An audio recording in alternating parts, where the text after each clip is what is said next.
So ayan, dumating na nga yung in-order namin kahapon, kumarites, na WPC para dun nga po sa aming ceiling. Ito nga po yung pinili kong kulay at design, simple lang. Ay, pares pa naman tayong maalat. Sardinas! Ay, sorry.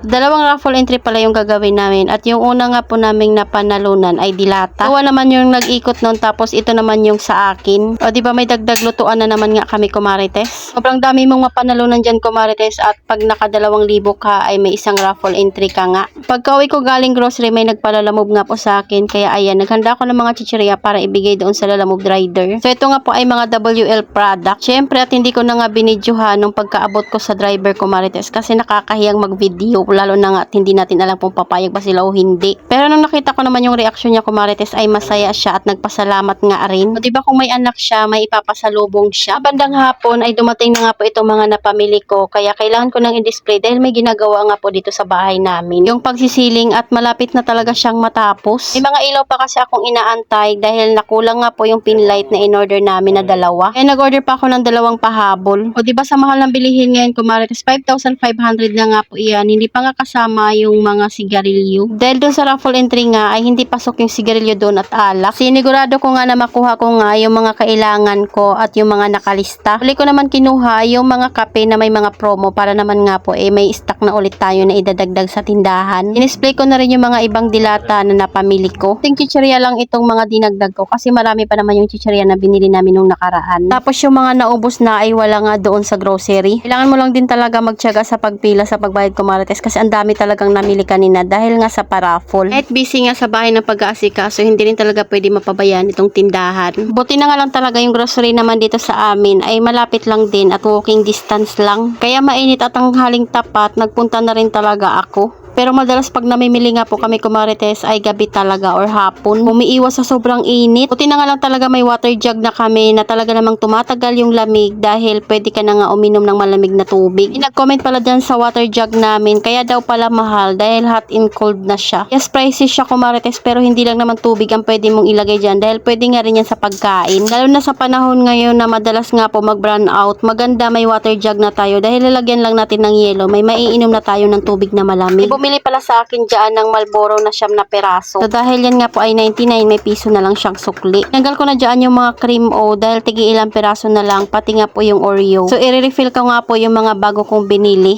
Pagdating sa mga biskwit, hindi ako masyadong nag-i-stock kasi napansin ko parang hanggang 3 months lang talaga yung lifespan nila or may expired ka agad. Kaya hindi maiwasan na mayroon nga pong expiration. Kung mag-stock ka nga nito tapos hindi naman mabenta ay sayang. Malapit na yung araw or ilang araw pa lang naman na expired. Minsan kami talaga yung kumakain yan. Ayan kasi kung itapon. Sobrang bihira lang yun, kumarites, pero syempre sayang pa din. Kaya talaga madalas kong binibili ay yung mga mabebenta lang sa tindahan ko kahit wala nga pong nag-request niyan. Pag alam ko ang laging may bumibili niyan, hindi yan mawawala dito. May nakita nga po akong Bear Brand na 100 pesos off. Bumili nga po ako niyan kasi yung nanay ko nga ay nagpabili din ng gatas o yung lola ko. Doon kasi ako dumaan nung naglakad ako papuntang grocery. Sabi niya nga ay bilhan ko siya ng gatas na malaki. Habang nagdi-display pala ako, kumarites, si Jowa naman nga po ay inasikaso niya na nga yung pagkikisame dito sa amin. Kahapon sana nga ito, kaya lang yung in-order namin ay wala nga pong stock at kailangan pa nila mag-order din. Pero binayaran ko na bago nga kami umalis kahapon para sure nga na mayroon kaming makukuha. Tinatapos ko lang pala yung ginagawa ko dyan, kumarites. Yung ibang karton ay itatabi ko na iyan dahil mag-uumpisa na nga si Jowa sa paggagawa dito. Bawasan ko naman nga po yung pwede ko nang i-display kaya siya na muna. Syempre at excited nga rin ako makita itong aming ceiling na tapos na. Kahapon yung ginawa niya nga po ay nag-wiring na lang. Siguro kung wala siyang pasok, kumarites, abay tapos na nga rin po ito. Pero syempre mas priority kung saan kumikita. Dahil sayang din yung araw kung hindi nga siya papasok. Abay pangbili din iyon ng materialis. Dahil nagtitingin-tingin na nga rin po kami ng tiles na pwede namin gamitin sa hagdanan. Hindi na nga lang talaga ay hindi naman malaki itong bahay namin. Kaya hindi masyado malaki yung gagastusin. Kailangan na nga naming magpaayos. At dahil nailigpit ko na nga po yung ibang napamili namin, kumarites, customer na nga lang po yung inaasikaso ko. Pas ko na nga i-display yung iba. na. Pag ganitong hapon pa naman ay talaga namang sunod-sunod yung ating mga customer. Pinakamabenta nga ngayon ko Marites ay mga soft drinks. Kaya importante talaga na hindi nga tayo magpaubos. Nagtaas pala ako ng 2 pesos sa soft drinks namin. Yan nga po ay 32 pesos na. Pagkalis ng isa, sumunod naman nga po soft drinks na naman at sigarilyo. Mang Camel naman nga po yung binili niya at nanghingi pala muna siya ng 10 pesos para nga po bumili ng yelo or chob ice. Babawas ko na lang din yung 10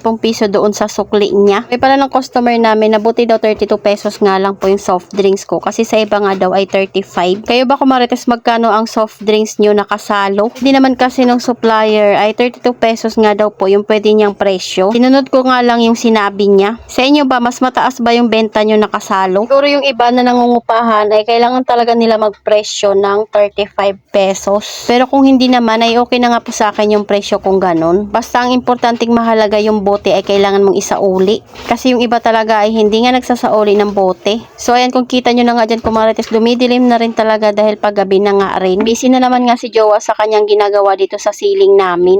Syempre at excited na nga rin po ako maikabit yung chandelier na binili namin. Feel na rin ako ng blue dyan dahil ubos na nga rin po yung blue na Marlboro. Para diretso na nga lang din bigay pag may bibili. So ayun lang muna kumarites, salamat sa panonood, follow for more, God bless us at sana i-share nyo na nga rin po itong aking video.